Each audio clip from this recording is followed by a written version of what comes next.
안녕하세요. 백두산 금융연구소의 백두산입니다.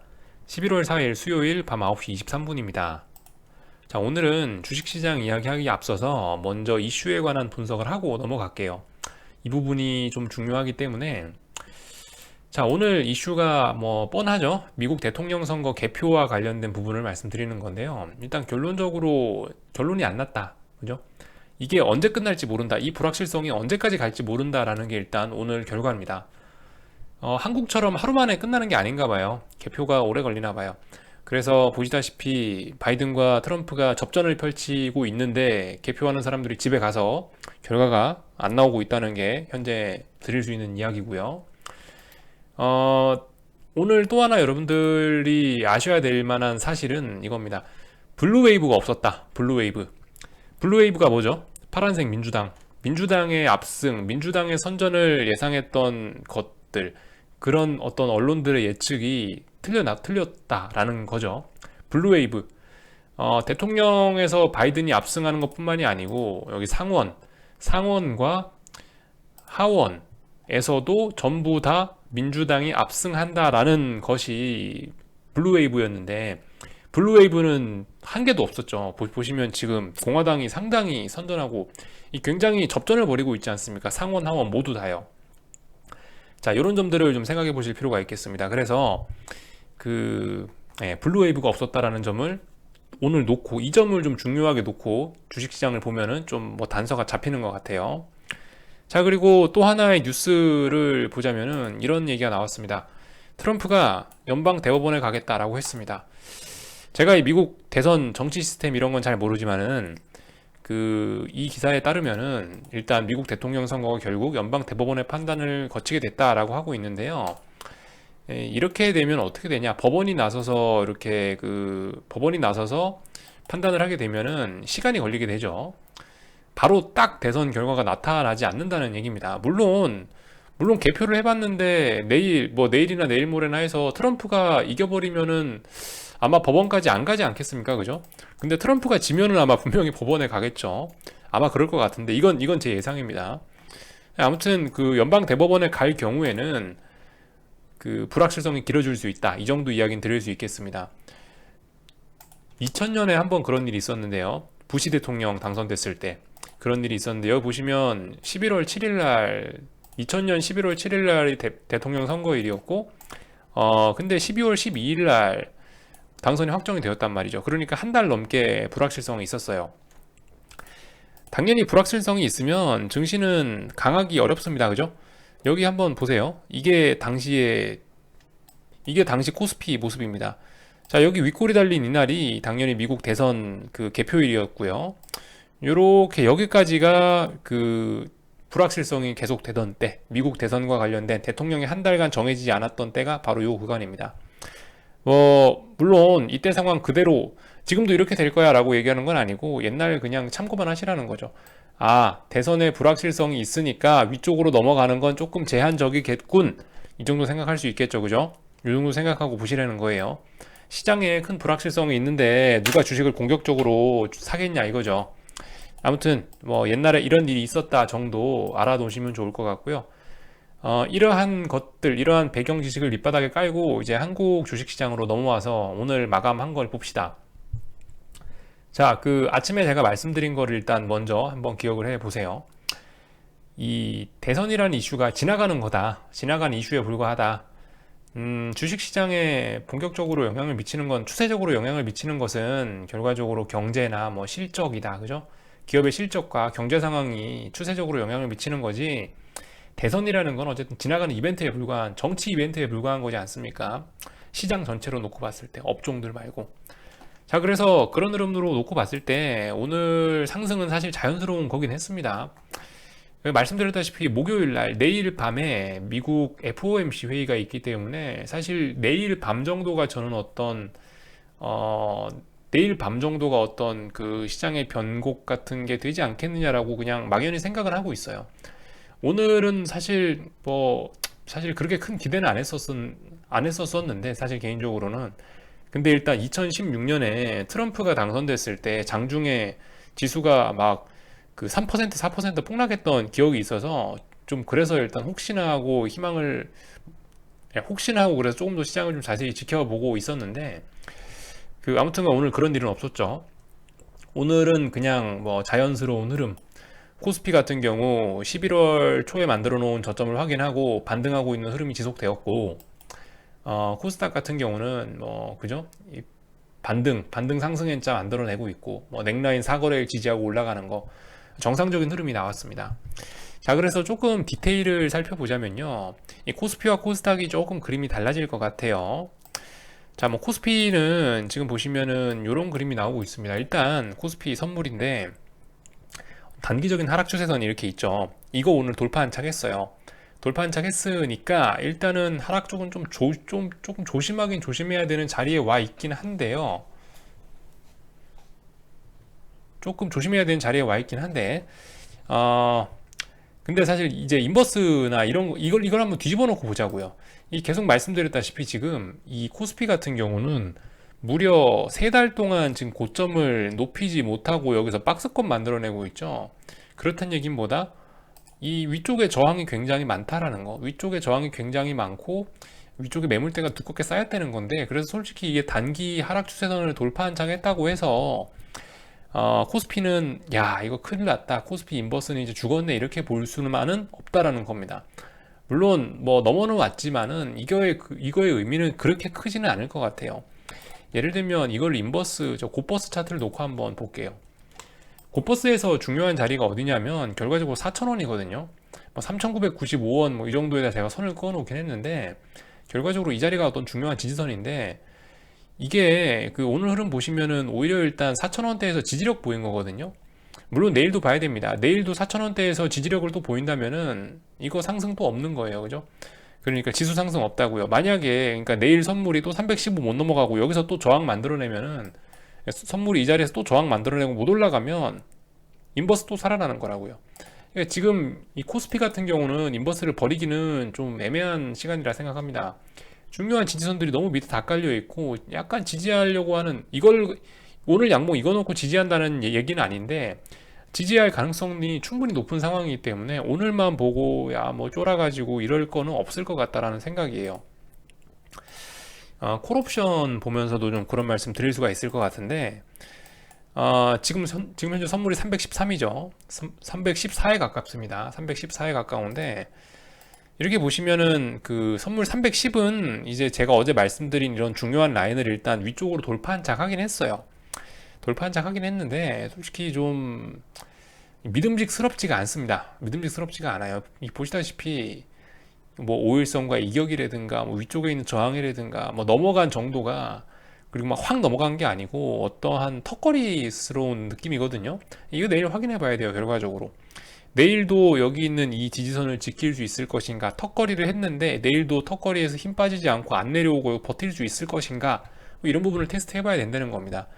코스피 같은 경우는 내일이 굉장히 어떤 중요한 날이겠죠.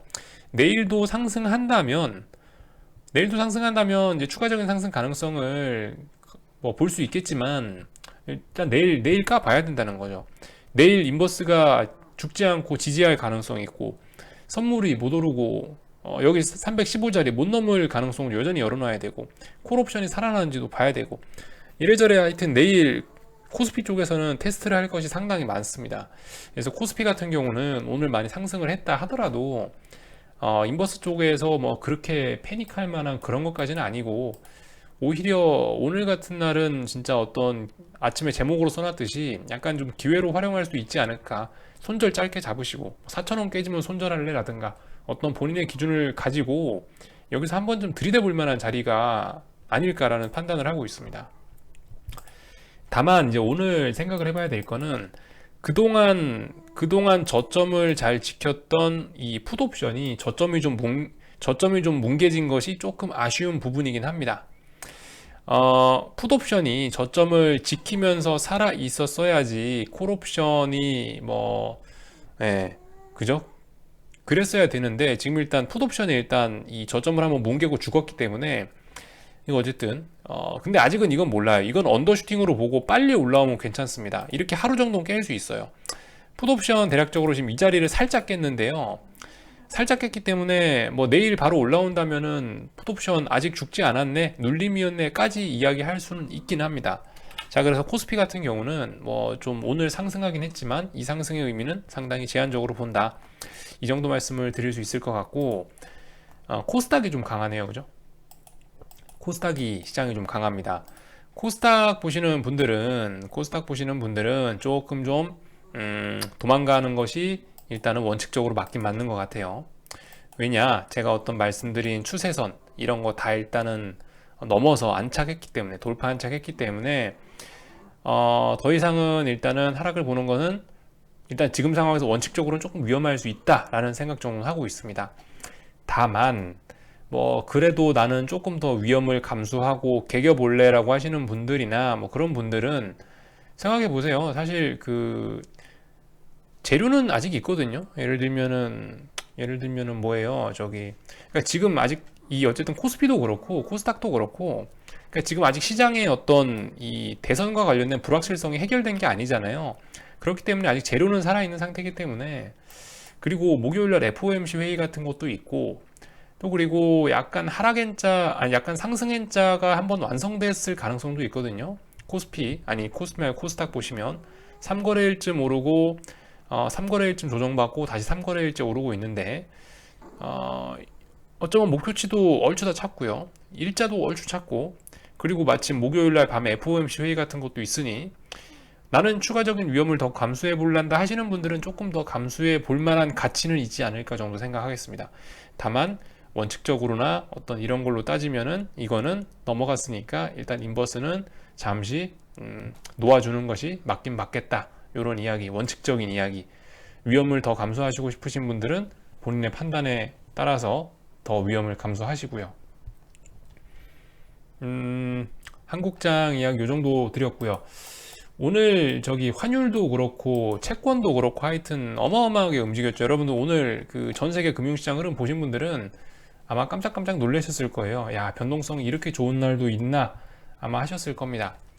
자, 오늘 어쨌든 여러분들이 보셔야 될 점은 환율에서 일단 큰 반등이 올라왔다, 그죠?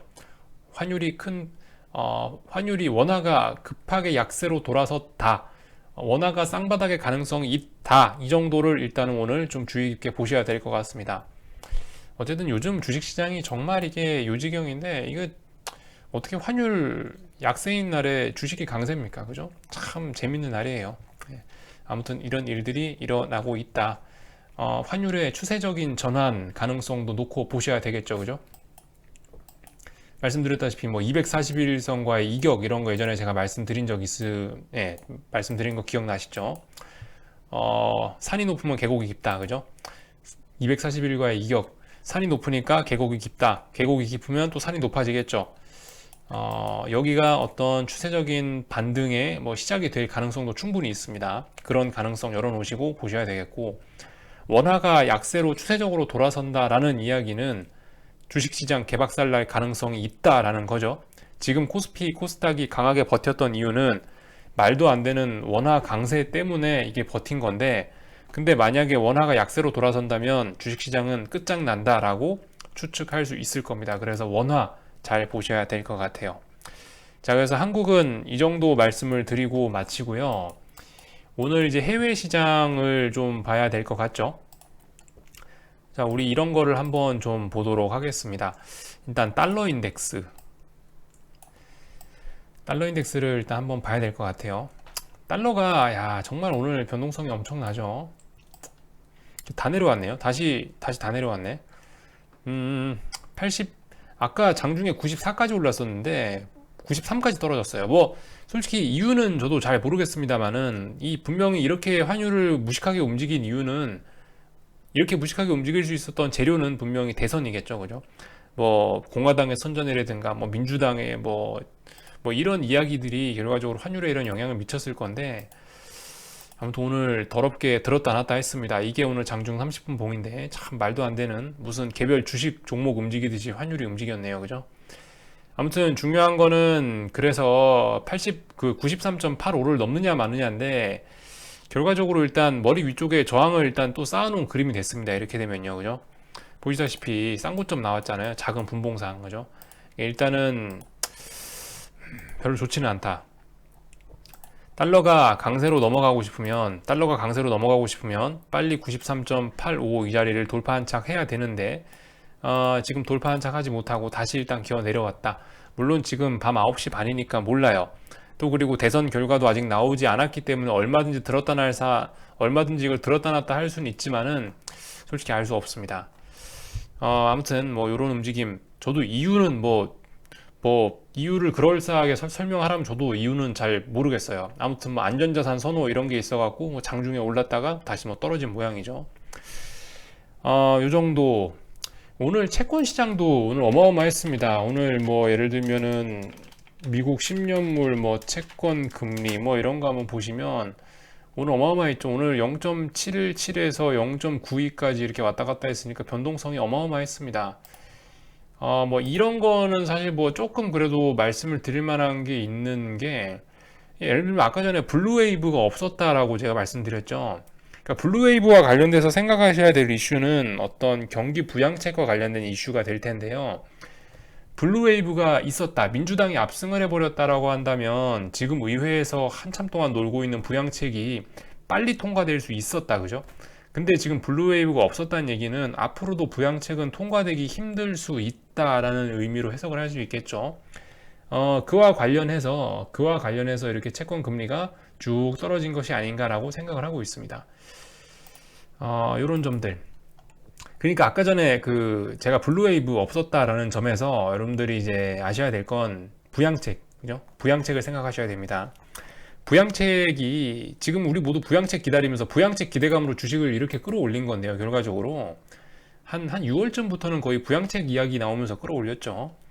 근데 부양책이 이번에 블루웨이브 없어지면서 부양책이 비실비실해질 수 있다라고 한다면은 시장은 또 모멘텀을 크게 잃게 될 겁니다. 이런 점들 생각을 해보실 수 있을 것 같습니다. 지금 솔직히 시장 변동성이 너무 좋아가지고 뭐 이거 제가 뭐 이렇다 저렇다 뭐 환율이 어떻다 뭐 이런 부분에 대해서 저도 뭐 명확하게 뭐 드릴 말씀이 없어요. 지금 너무 사실 투기적이에요. 그래서 여러분들이 이런 시장 상황을 보면서 입 벌리고 막 여기서 막 와 대단하다 하면서 놀라시고 막 그러면서 흥분하지 마시고요. 차분하게 원래 가던 방향이 어디지? 라는 것만 생각하시고 대응을 하시는 게 제일 좋지 않을까라는 생각이 들어요. 결과적으로 오늘 장중에 들었다 놨다 해야지 결과적으로 이거거든요. 결과적으로 큰 흐름은 이거예요. 큰 흐름은 대선 앞두고 위험 자산들, 모든 위험 자산들이 하락했었다가 모든 위험 자산들이 넥라인 테스트를 하고 대선 직전에 어떤 하방 경직성을 확보했고, 그리고 대선 하루 전날까지 해서 반등을 성공하고 있었다라는 거를 일단 머릿속에 넣어 놓으시고, 그리고 대선이란 이벤트가 있었으니까 장중에 이렇게 윗꼬리 아랫꼬리 길게 달면서 장중에 변동성을 어마어마하게 줄 수는 있긴 하지만 원래 가던 방향은 위험 자산들이 넥라인 지지하고 반등하는 흐름이었다라는 걸 기억하시고, 일단은 위쪽 방향으로 위험 자산들이 올라가고 있었다라는 걸 일단 베이스에 깔고 보시는 게, 이런 기준을 잡고 시장을 보시는 게 일단은 이런 시장 휘둘리지 않는 좋은 방법일 것 같아요. 물론 오늘 오전에 위기가 있었죠. 이게 탁 꺾여버릴 수 있는 위기가 있었는데 이 위기를 꾸역꾸역 잘 견뎌내고 어쨌든 결과적으로 시장은 다시 이렇게 가던 방향으로 이렇게 가기로 마음을 먹은 모양인 것 같아요. 아마 오늘 밤도 그래서 뭐 미국 주식시장은 조금 반등을 할 것 같다는 생각이 들긴 듭니다. 자, 그래서 오늘 미국 주식시장이 해야 될 것 뭐겠습니까? 다시 그 자리로 왔네요. 개인적으로는 이걸 넘기 힘들 거라고 생각을 하고 있는데 뭐 모르겠습니다. 시장 변동성이 지 맘대로니까.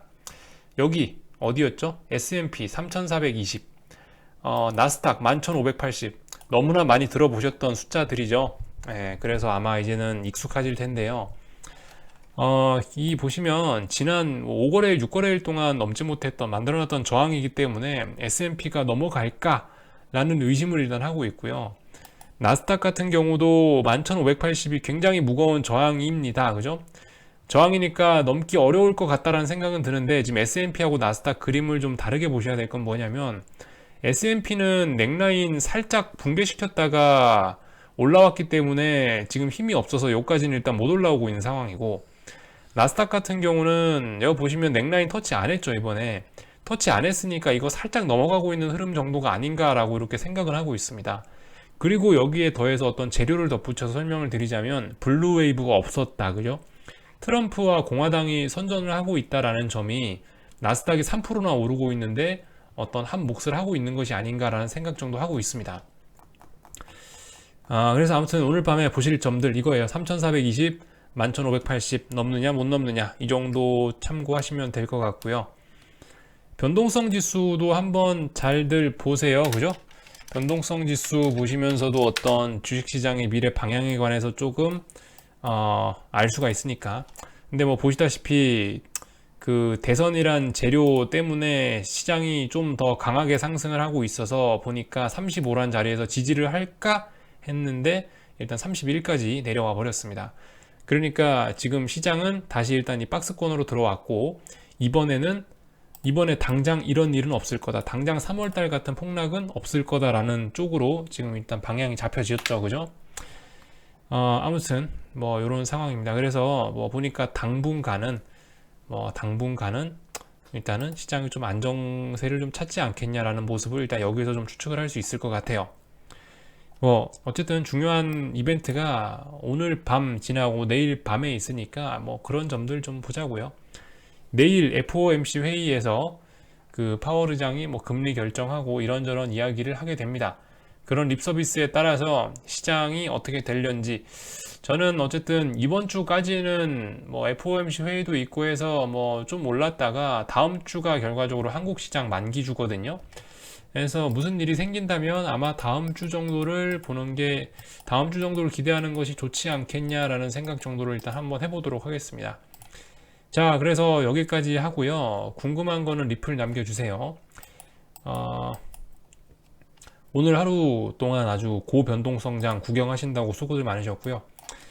내일 또 뵙도록 하겠습니다. 여기서 마칠게요.